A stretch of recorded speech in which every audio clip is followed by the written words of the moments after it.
Bon matin à tous. Aujourd'hui, on est mercredi le 21 août 2024. Un jour plus près du retour de Jésus que jamais. Alléluia. Ce matin, on va débuter une étude probablement qui va être terminée dimanche prochain sur en quel temps nous sommes. Est-ce qu'on apprend du passé? Est-ce qu'on peut réaliser la présence de Dieu, l'action de Dieu et les signes que Dieu nous donne pour qu'on puisse se préparer pour son glorieux retour? Seigneur, je te prie ce matin de toucher chaque auditeur, de nous donner un peu plus de lumière sur les temps dans lesquels nous nous trouvons. Seigneur, merci pour ta présence, pour ta simplicité, pour ta parole, pour la révélation. Éclaire-nous, touche-nous, montre-nous, Seigneur Dieu, et qu'on puisse être de ceux et celles qui sont irréprochables, qui sont préparés pour le retour de notre Sauveur et Seigneur Jésus de Nazareth. Amen. Vous savez qu'on a tellement de choses qui se sont passées dans l'histoire du monde, qu'on a tellement de choses à tirer des leçons et à apprendre de tout cela. Malheureusement, je pense qu'on passe à côté de bien des signes que Dieu nous accorde. Je pense vous savez que la dernière guerre mondiale, en 1939 à 1945, le bilan humain est catastrophique. On parle d'environ 60 à 80 millions de morts. Ça, c'est juste à part les 6 millions de Juifs. Plusieurs millions de blessés. 30 millions d'Européens qui ont été déplacés en raison des changements de frontières, surtout en Europe orientale. Ce conflit fut le plus coûteux en vie humaine de toute l'histoire de l'humanité. Il y a eu environ 22 millions de militaires qui ont été tués. Et la Russie fut la plus touchée en mort. Vous savez, quand j'ai fait mes recherches, puis j'ai trouvé ce passage-là, que quelqu'un a écrit pour nous rappeler, la Russie fut la plus touchée en mort. Et vous savez, ça fait tout près de 2 ans maintenant que la Russie est encore en guerre contre l'Ukraine. Et ça, moi, ça me dit à moi qu'on n'apprend pas, qu'on ne tire pas les bonnes leçons de la vie. On en veut toujours plus. On a toujours... Beaucoup de gens veulent encore contrôler. Dans mes recherches aujourd'hui, on dit qu'on prévoit en 2025, en l'été 2025, l'OTAN contre la Russie et ses alliés. On prévoit une guerre mondiale officielle en 2025. On n'apprend pas de l'histoire. Aujourd'hui, les superpuissances potentielles sont la Chine, l'Inde, la Russie, les États-Unis. Les grandes puissances sont le Japon, l'Allemagne, le Royaume-Uni, la France, l'Italie et les USA. Je pense à Jinping, qui est le secrétaire général du Parti communiste, Vladimir Poutine, président de la Fédération de la Russie.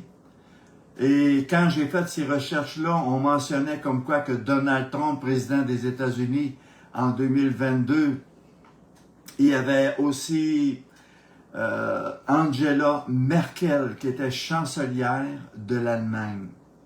L'Allemagne qui a été ressuscitée, je vous dirais, il y a une 50aine d'années. 4 puissances principales sont aujourd'hui nettement constituées.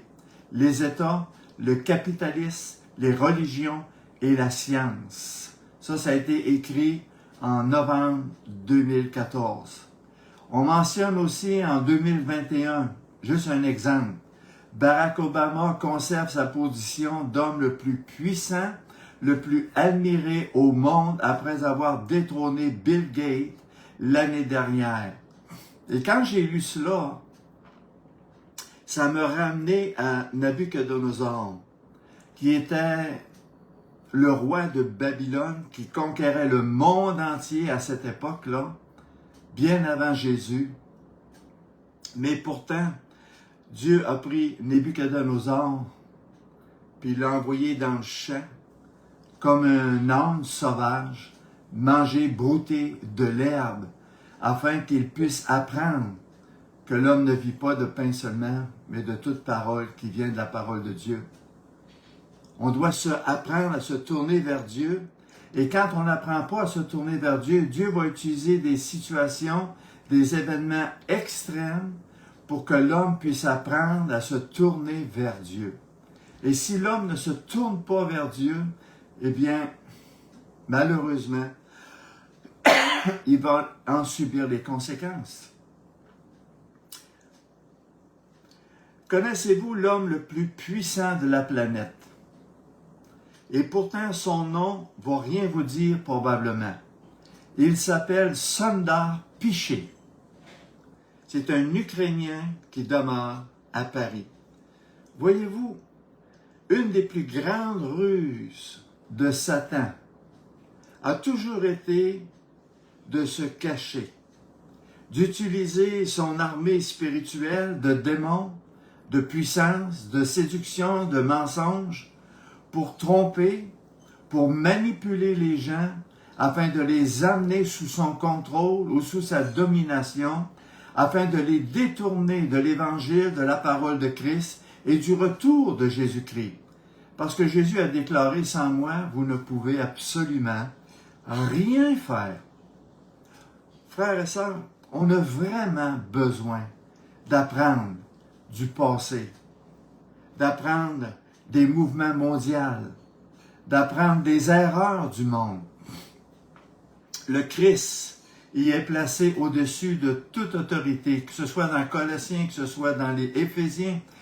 Christ est placé au-dessus de toute autorité. Et avez-vous déjà réalisé que Satan le sait? Et la parole de Dieu nous dit que les démons savent qui est Jésus et ils tremblent. Parce qu'ils savent que leur temps est compté, qu'il est limité et que Jésus bientôt va venir régner sur cette terre pendant 1000 ans. Il va apporter un règne de paix, un règne de justice, un règne de vérité et de droiture pour tous ceux qui craignent Dieu et qui croient en lui.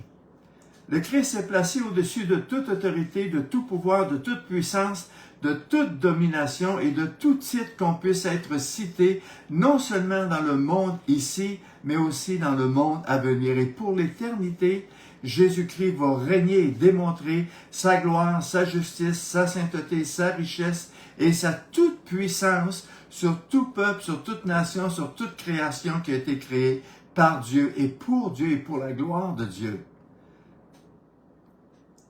Éphésiens 1,20, ça nous dit, il a déployé en Christ, en le ressuscitant d'entre les morts, en le faisant asseoir à la droite de Dieu dans les lieux célestes, au-dessus de toute domination, de toute autorité, de toute puissance, dignité et de tout nom qui peut se nommer, non seulement dans le siècle présent, mais encore dans le siècle à venir.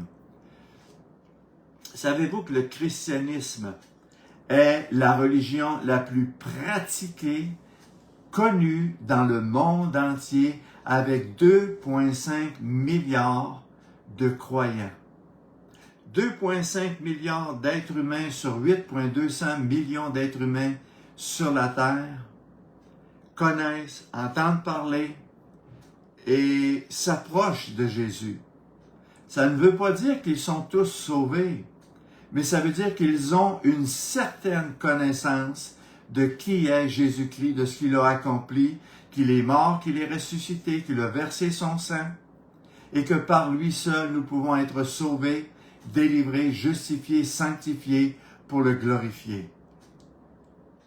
Dans Jean 8 au verset 43, ça nous dit « Pourquoi ne comprenez-vous pas mon langage? » Jésus utilisait un langage dans les évangiles pour que la terre entière, les grands, les petits, les enfants, puissent le comprendre, puissent saisir ses vérités, qui il est, ce qu'il fait, ce qu'il accomplit, et pour qui il fait toutes ces choses-là?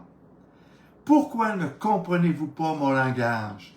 Parce que vous ne pouvez pas écouter ma parole. Je trouve que c'est triste de voir que même dans le mouvement évangélique, on parle de 2,5 milliards de croyants. Plusieurs ne peuvent pas et ne veulent pas écouter, mettre en pratique la parole de Jésus. Jésus a dit au verset 44, « Vous avez pour père le diable, et vous voulez accomplir les désirs de votre père. Il a été meurtrier dès le commencement, et il ne se tient pas dans la vérité. » On reconnaît un enfant de Dieu, quelqu'un qui marche avec Jésus, parce qu'il se tient dans la vérité. Il se nourrit jour après jour de la parole de Dieu avec un désir de le glorifier, un désir de mettre en pratique sa parole qu'il nous a révélée à chacun de nous, parce qu'il est devenu non seulement notre Sauveur, mais il est Seigneur et Maître. Il a tous les droits dans chacune de nos vies. C'est ça que Jésus est en train d'enseigner aux scribes, aux pharisiens, aux apôtres, aux disciples, aux gens qui le suivent, afin qu'ils ne se trompent pas eux-mêmes, qu'ils ne tombent pas dans la séduction d'eux-mêmes et dans les pièges de Satan, qui est le père du mensonge. Ça nous dit, il ne se tient pas dans la vérité. Lorsqu'il profère le mensonge, il parle de son propre fond, car il est menteur et il est le père du mensonge. Au verset 45, ça dit « Et moi, parce que je dis la vérité, vous ne me croyez pas. » Jésus est la vérité, il ne parle que de vérité, il vit la vérité et il enseigne la vérité pour que nous puissions être sauvés, pour que nous puissions être éclairés, qu'on puisse entendre et qu'on puisse voir des choses d'une manière complètement différente. Pouvoir discerner entre ce qui est de Dieu, ce qui n'est pas de Dieu, ce qui plaît à Dieu, ce qui déplaît à Dieu, ce qui est charnel et ce qui est spirituel. C'est ce que l'œuvre de Jésus veut accomplir au travers de chacun de ceux et celles qui s'identifient avec lui à la croix. Il ne se tient pas dans la vérité. Frères et sœurs, il est tellement important que nous, enfants de Dieu, apprenions à nous tenir dans la vérité, à la chérir, à la serrer dans nos cœurs et à faire la différence entre ce qui est de Dieu et ce qui n'est pas de Dieu, ce qui lui plaît, ce qui lui déplaît, ce qui est bien, ce qui est mal, ce qui est juste, ce qui est injuste. Voici ce que Dieu dit au travers de sa parole pour son peuple et pour ses enfants. Isaïe 52, verset 11, ça nous dit, « Partez, partez, sortez de là. Ne touchez rien d'impur. Sortez du milieu d'elle.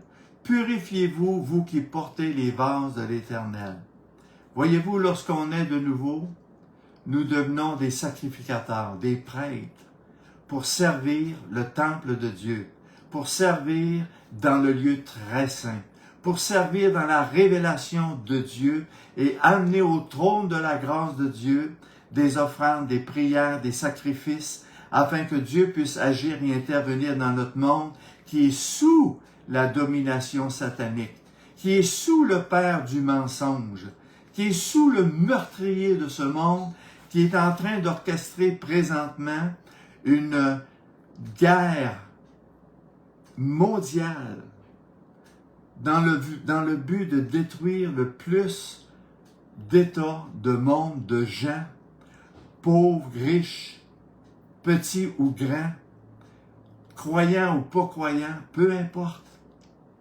Il va les séduire dans le but de les tromper. Il va venir avec une paix dans les 3 premières années et demie de l'Apocalypse, de la Révélation, afin d'amener une fausse paix pour tromper et séduire par des signes, des miracles et des prodiges qui vont étonner le monde entier. Mais son but, pour ceux qui ne connaissent pas Jésus, va être de les séduire et de les tromper. Et c'est pour ça que Dieu dit, venez à moi, sortez du milieu d'eux, mon peuple, ne touchez pas à ce qui est impur. Là, on parle d'Isaïe, mais regardez ce que Jérémie nous dit dans Jérémie 51, verset 45. Sortez du milieu d'elle, mon peuple, et que chacun sauve sa vie en échappant à la colère ardente de l'Éternel.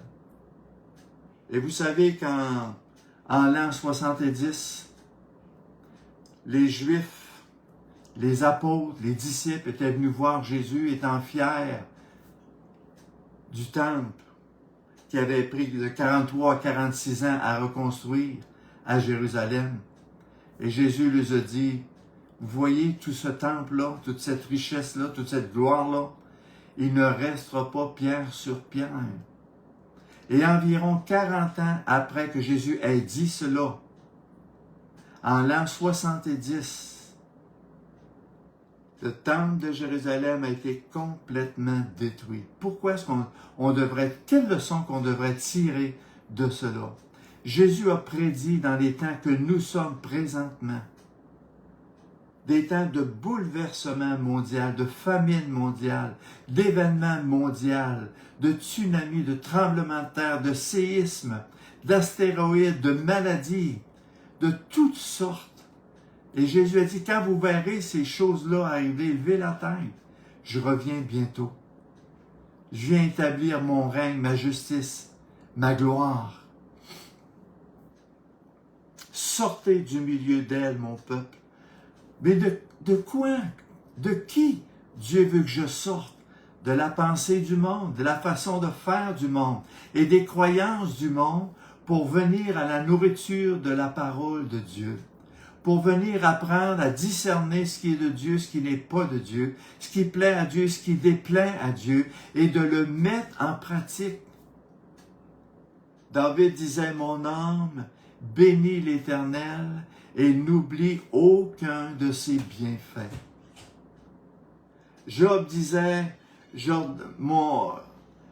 que ta volonté soit faite dans ma vie. Mon âme, fais ce que Dieu veut qu'il fasse.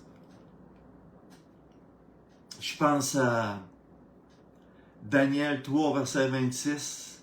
Lorsque Nabuchodonosor s'approcha de l'entrée de la fournaise ardente, en prenant la parole, il dit à Shadrach, Meshach et Abednego, serviteurs du Dieu suprême, sortez et venez.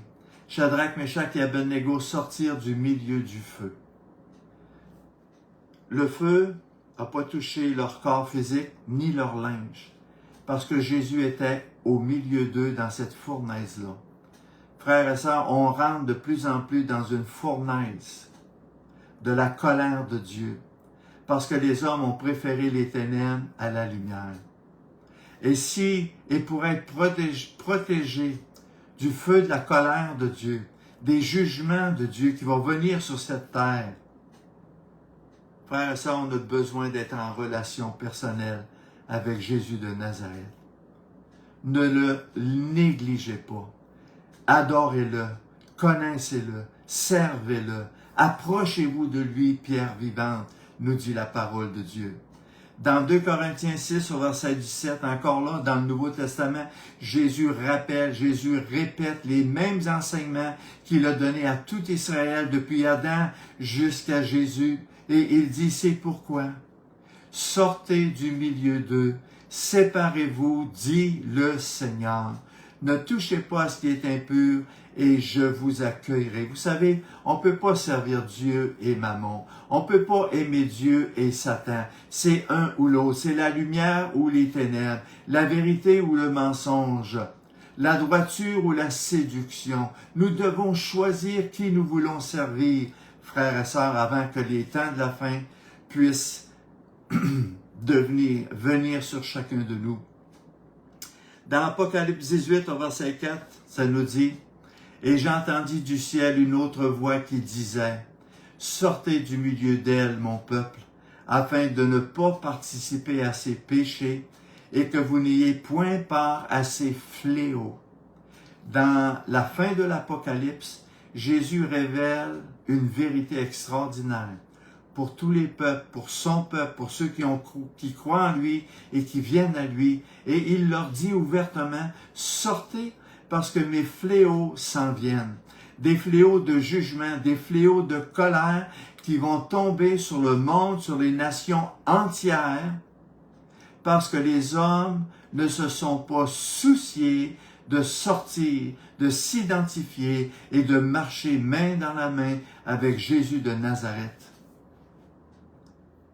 Jésus a dit, je suis le chemin, la vérité et la vie, et que nul ne vient au Père que par moi.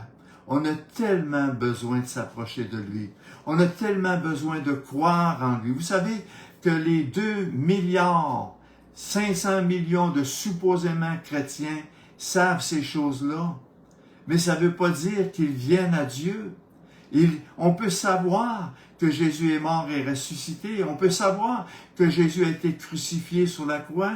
On peut savoir que Jésus est le seul sauveur, qu'il est le chemin, la vérité et la vie, sans venir à lui, sans se soumettre à lui, sans marcher dans ses voies et accomplir sa volonté. Écoutez bien ce que ça dit dans Jean 3, verset 36. À celui qui croit au Fils de Dieu a la vie éternelle. Et celui qui ne croit pas au Fils ne verra point la vie, mais la colère de Dieu demeure sur lui. Jésus appelle les hommes à être dégagés, protégés de la colère à venir. N'attendons pas que cette colère vienne, qui nous surprenne. Vous savez, on peut se lever ce matin et mourir le soir. On peut vivre aujourd'hui puis réaliser que demain, je ne serai plus là parce qu'il s'est passé quelque chose. On voit au travers des événements mondiaux, des révélations de Dieu, que ça nous dit que Jésus, dans la fin des temps, dans Actes, allait donner aux hommes, aux âgés, aux jeunes, des songes, des visions, des révélations.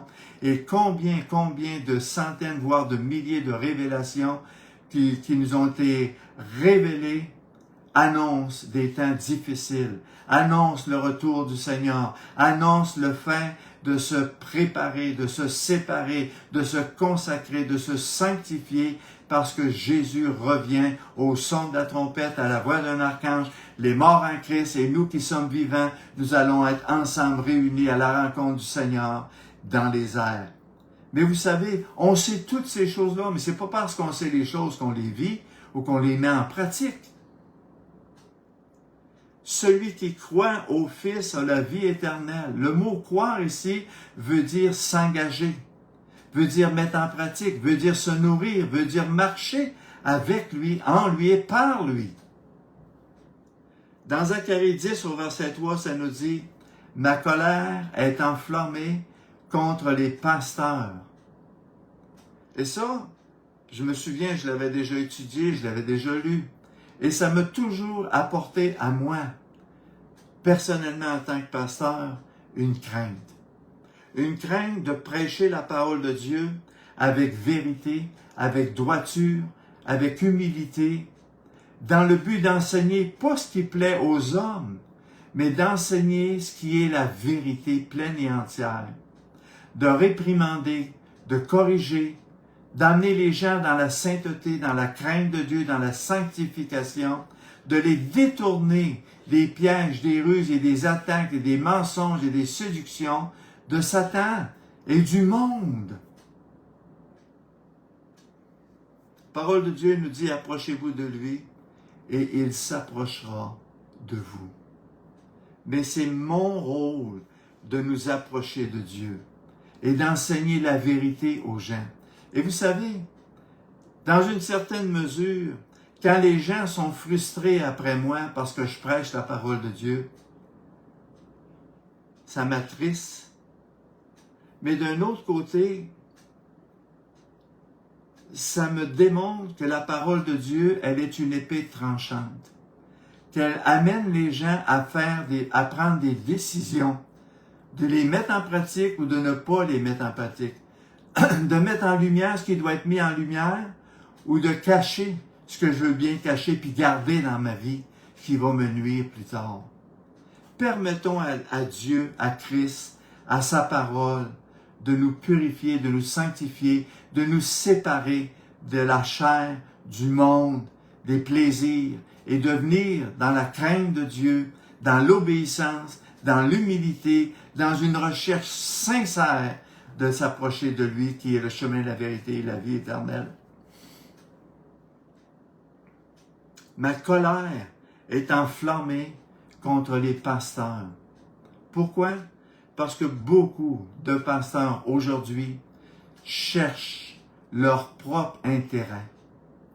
Ils cherchent et ils prêchent une fausse prospérité, une fausse amour de Dieu, qui est un amour charnel, qui est un amour open, un amour de permissibilité, un amour de compromis, un amour où ce que les chrétiens, supposément chrétiens, ne se sanctifient pas, ne se purifient pas, ne se consacrent pas. Ils viennent à l'église comme bon leur semble, habillés comme bon leur semble. Ils mangent dans les cultes, ils boivent dans les cultes, ils checkent le cellulaire dans le culte. Ils se parlent les uns les autres dans le culte, plutôt que de se consacrer et d'écouter le message tiré de la parole de Dieu. Et de dire, Seigneur, parle-moi, Seigneur, enseigne-moi, Seigneur, si je suis ici ce matin, c'est parce que je veux que tu me touches. Si je suis ici ce matin, Seigneur, c'est parce que je veux entendre, je veux voir, je veux comprendre, je veux que tu me révèles ce qui doit être révélé dans ma vie, Seigneur. Trop souvent, frères et sœurs, on écoute la parole de Dieu, puis on la reçoit pas pour nous, mais on la reçoit pour lui, on la reçoit pour elle, au lieu d'être concentré sur nous-mêmes, sur ce que Dieu veut faire dans notre vie, dans notre cœur.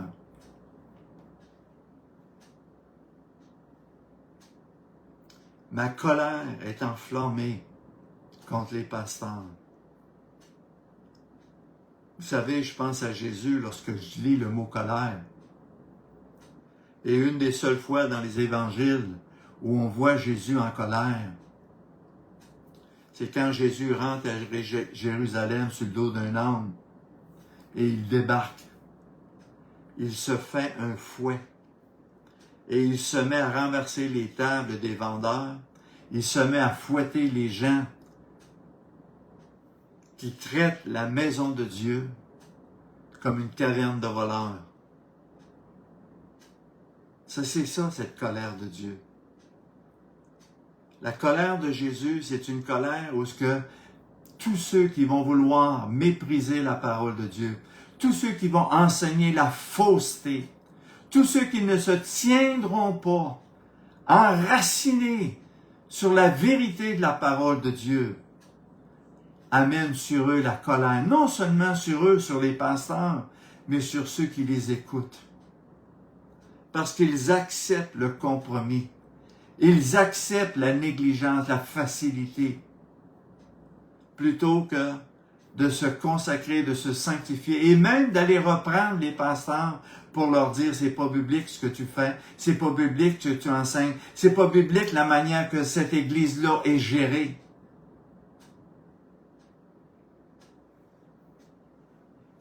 La colère s'est enflammée contre les pasteurs.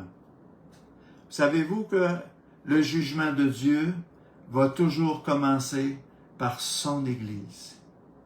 Et si le jugement de Dieu est sévère contre l'Église et contre les pasteurs, quelle sera la colère de Dieu et le jugement de Dieu contre les gens du monde qui ont refusé Christ? Savez-vous que la parole de Dieu nous révèle que près du 2/3 de 8 milliards 200 millions d'êtres humains sur la Terre, 2/3, près de 3 milliards, plus que ça, près de 6 milliards d'êtres humains vont périr à cause du jugement de Dieu, de la colère de Dieu. Ça semble fou, mais c'est révélé. Jésus nous l'a déjà dit. Il nous a enseigné de sortir de la pensée du monde, de la façon de faire du monde, et de s'attacher à lui seul. et de lui donner la priorité chaque jour qui nous reste à vivre. Parce que le jugement de Dieu vient bientôt, frères et sœurs. Juste hier, j'écoutais un pasteur. J'aime bien ce pasteur-là. Il semble être selon la parole de Dieu. Il a mentionné qu'il a eu hier un songe de Dieu, où ce qu'il a vu pour l'Amérique du Nord, un énorme tsunami que Dieu lui a révélé qui s'en venait sur l'Amérique du Nord. Que ce soit vrai ou pas, si c'est vrai, gloire à Dieu. Si c'est pas vrai, mais gloire à Dieu pareil. Mais ce sont des signes, des événements, des situations où Dieu veut nous aviser d'avance des choses horribles et terribles qui vont se passer sur ce monde. 2/3 de la population mondiale, ça peut être que ça te comprend toi ou moi. Comprenons-nous cela?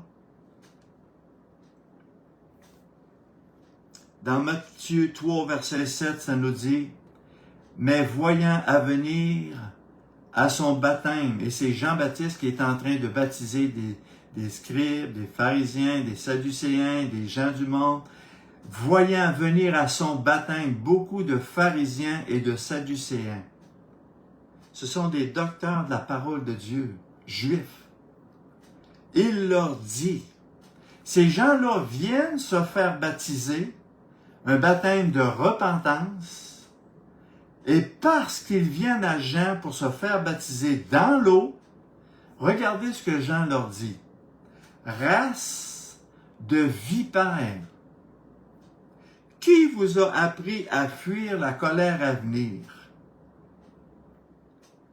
Ce sont des gens qui sont convaincus que Jean prêche la vérité, que Jean-Baptiste prêche la repentance, et que tout le peuple doit venir se faire baptiser un baptême de repentance pour se tourner vers le Dieu vivant, vers la vérité et vers la vraie, véritable nourriture spirituelle.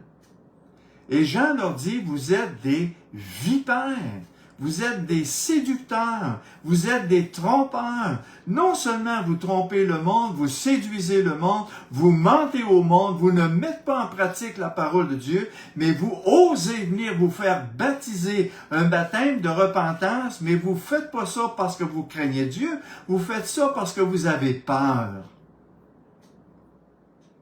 Vous avez peur. Et combien de gens viennent à Jésus sur la croix parce qu'ils ont peur et non pas pour faire de lui leur sauveur et leur Seigneur. Non pas pour obéir pleinement et entièrement à la parole de Dieu, mais juste parce qu'ils ne veulent pas mourir de la colère de Dieu qui s'en vient sur ce monde. Vous savez, première des choses que j'aimerais vous faire réaliser, que Dieu a tellement aimé le monde. Il t'a aimé toi, qu'il a donné son Fils unique pour nous sauver, nous racheter, nous délivrer de la colère à venir. Et Jésus nous demande à notre tour de l'aimer comme il nous a aimés. Que ma femme me suive ou pas, c'est pas grave. Que mes enfants me suivent ou pas, c'est pas grave. Que mon mari me suive ou pas, c'est pas grave. Que mes voisins, mes amis me suivent ou pas, c'est pas grave. Ce qui est important, c'est est-ce que moi, je suis Jésus chaque jour qui me reste à vivre.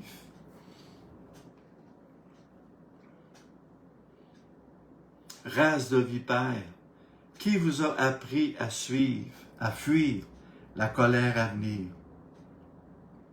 Faisons attention, frères et sœurs, que ce ne soit pas le monde, la famille, et la raison pour laquelle je suis Jésus. Je suis Jésus pas pour les miracles. Je suis Jésus pas pour les prodiges. Je suis Jésus parce qu'il est le chemin, la vérité et la vie, et que nul ne vient au Père que par lui. Dans Romains 2 au verset 5, ça nous dit « Mais par ton endurcissement et par ton cœur impénitent, Tu t'amasses un trésor de colère pour le jour de la colère et la manifestation du juste jugement de Dieu. Un trésor de colère. Pour qui? Pour ceux qui croient, mais pour ceux qui ont un cœur impénitent. Je crois en Jésus, mais je veux pas changer. Je crois en Jésus, mais je veux garder mes péchés. Je veux garder mes désirs charnels. Je veux garder les choses qui me plaisent, qui me satisfont ou dans lesquelles je prends plaisir. Mais je crois en Jésus. Tu t'amasses un trésor de colère pour le jour de la colère. Parce qu'il y a un jour pour la colère de Dieu. Que ce soit toi ou moi. Vous savez, on a lu tantôt que tu sois pasteur, que tu sois brebis ou que tu sois les gens du monde, chacun passe devant le tribunal de Dieu. Puis Dieu sonde les cœurs. Il ne regarde pas l'apparence, il sonde les cœurs, il regarde nos cœurs et il nous examine. Est-ce que je suis vrai ou pas, sincère ou pas? Au verset 8 dans Romains 2, ça nous dit « Mais l'irritation et la colère à ceux qui par esprit de dispute, il parle à l'Église, ceux qui par esprit de dispute sont rebelles à la vérité et obéissent à l'injustice. » T'as beau croire en Jésus, si tu es un querelleur, si tu es quelqu'un qui aime l'injustice, qui pratique l'injustice, la colère de Dieu va venir sur toi. Dieu nous le dit d'avance, nous révèle d'avance qu'est-ce qui va arriver, premièrement à l'Église et après ça aux gens du monde. Romains 5 au verset 9, ça nous dit à plus forte raison donc, maintenant que nous sommes justifiés par son sang, serons-nous sauvés par lui de la colère. Mais si, dans 1 Jean au verset 7, écoutez bien qu'est-ce que ça dit. 1 Jean, chapitre 1 et au verset 7. Mais si nous marchons dans la lumière, comme il est lui-même dans la lumière, nous sommes mutuellement en communion et le sang de Jésus, son Fils, nous purifie de tout péché. On vient de lire ici, dans Romains 5.9, à plus forte raison, donc maintenant que nous sommes justifiés par son sang. Nous savons que le sang de Jésus purifie, sanctifie tous ceux et celles qui croient et qui s'identifient avec lui.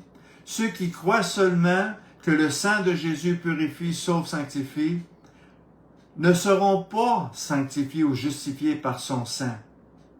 Comprenez-vous ce que je suis en train de dire ici? La parole de Dieu nous dit dans 1 Jean 1,7, « Si nous marchons dans la lumière comme il est lui-même la lumière. » Voyez-vous, le sang de Jésus va purifier, sanctifier, va agir puissamment, efficacement. Lorsque nous confessons nos péchés, il est fidèle et juste pour nous pardonner, nous dit la parole de Dieu. Si nous marchons avec lui, si nous mettons en pratique sa parole, pas juste ce qui me plaît, mais sa parole. Ne jouons pas, ne soyons pas des acteurs ou des comédiens, ne portons pas de masque, mais soyons des gens engagés, des gens sincères, qui recherchent réellement la victoire qui est en Jésus-Christ par son sang précieux. Son sang nous purifie de tout péché. Si nous marchons dans la lumière, si nous marchons selon sa parole. Vous savez, beaucoup de gens vont dire, « Ah, moi, je suis bien chez nous. Je suis bien dans ma maison. Moi, je lis ma parole, j'écoute des prédicateurs. » Mais vous savez que penser comme ça, là, c'est un mensonge de Satan, c'est une ruse de Satan, ce n'est pas biblique. Dans Hébreu, ça nous dit de ne pas négliger nos assemblées, de ne pas négliger le corps de Christ, ne pas négliger la communion fraternelle. Aimer ceux qui nous aiment, c'est facile. Mais aimer ceux que Dieu a mis autour de nous comme ils sont. prier pour eux autres, les soutenir, les encourager, leur faire du bien, même s'ils sont différents de nous. C'est un commandement de Jésus. Aimez-vous les uns les autres. Mais si je reste chez moi, est-ce que je peux dire que j'aime Jésus, que je mets en pratique sa parole? Je me mens à moi-même. Je me séduis moi-même. Et je suis plus à l'écoute de ma chair, de la voix de l'ennemi, de la séduction de l'ennemi, que de la mise en pratique et de la marche de l'Esprit avec Jésus-Christ de Nazareth. C'est ça la séduction de la fin des temps. C'est ça les pièges de la fin des temps, frères et sœurs. Savez-vous qui domine la terre aujourd'hui? J'ai vraiment aimé cette recherche-là. Savez-vous que ce qui domine sur la terre aujourd'hui, ce sont les fourmis? J'ai trouvé ça drôle. Savez-vous qu'il y a sur la terre 10 millions de milliards de fourmis sur la terre? Ce sont eux les dominateurs de la terre. Ça n'en fait de la fourmi. Essayons pas de les détruire. On ne réussira pas. On va peut-être éteindre un nid ou 2 nids.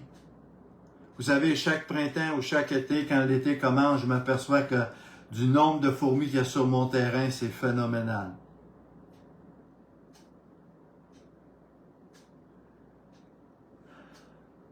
Alléluia. C'est ce que Jésus a dit à Adam et Ève, dominer sur la terre, dominer sur le mal, dominer sur le péché. C'est ce que Jésus a dit à Caïn avant qu'il ait tué son frère Abel. Il lui a dit, Caïn, reprends-toi là. Le péché, la mauvaise attitude, la mauvaise action, les mauvais gestes est tapis à ta porte. Il est là. Essuie-toi pas dessus. Domine sur le péché. Domine sur le tapis de ta maison. Domine sur les mauvais désirs, les mauvaises intentions, les mauvais placements dans ta vie. Les mauvais comportements. Domine sur ces choses-là. Et savez-vous quoi? Caïn a pris soit une pierre, un bâton ou quoi que ce soit. Il s'est jeté sur son frère Abel. Puis il l'a tué.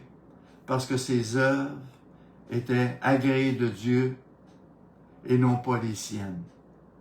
Et savez-vous, frères et sœurs, en général, quand on voit quelqu'un qui marche de tout son cœur avec Christ, avec la parole de Dieu, et que nous ne marchons pas de tout notre cœur, on va le dissimuler, on va le critiquer, on va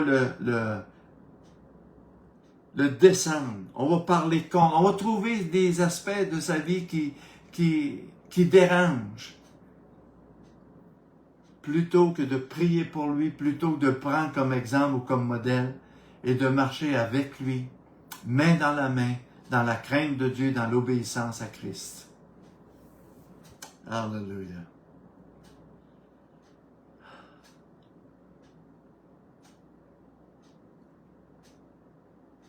Je vais terminer avec ça ce matin. Et dimanche, je vais continuer avec 10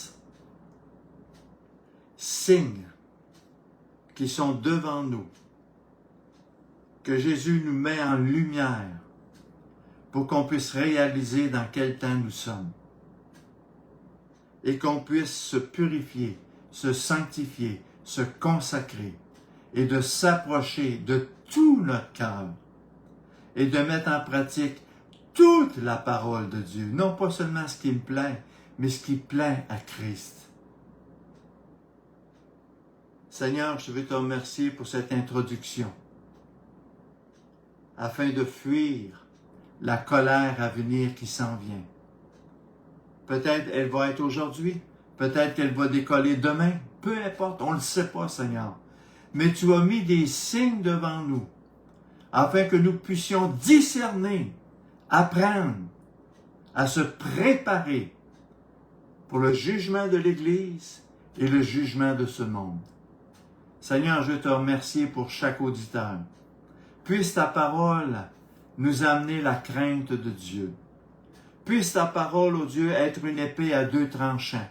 Séparer ce qui est os et moelle et séparer ce qui est chair et spirituel. Et de nous purifier, nous sanctifier et nous consacrer pour te glorifier. Fais de nous, fais de moi en tant que pasteur un modèle, un exemple, afin de ne pas subir ta colère, s'il te plaît. Bénis mon frère, bénis ma sœur. Donne-nous d'être des chrétiens sincères et engagés à marcher avec Dieu, en esprit et en vérité, et devenir un véritable adorateur. Au nom de Jésus, je te prie. Amen. Que la grâce de Dieu vous accompagne chaque jour.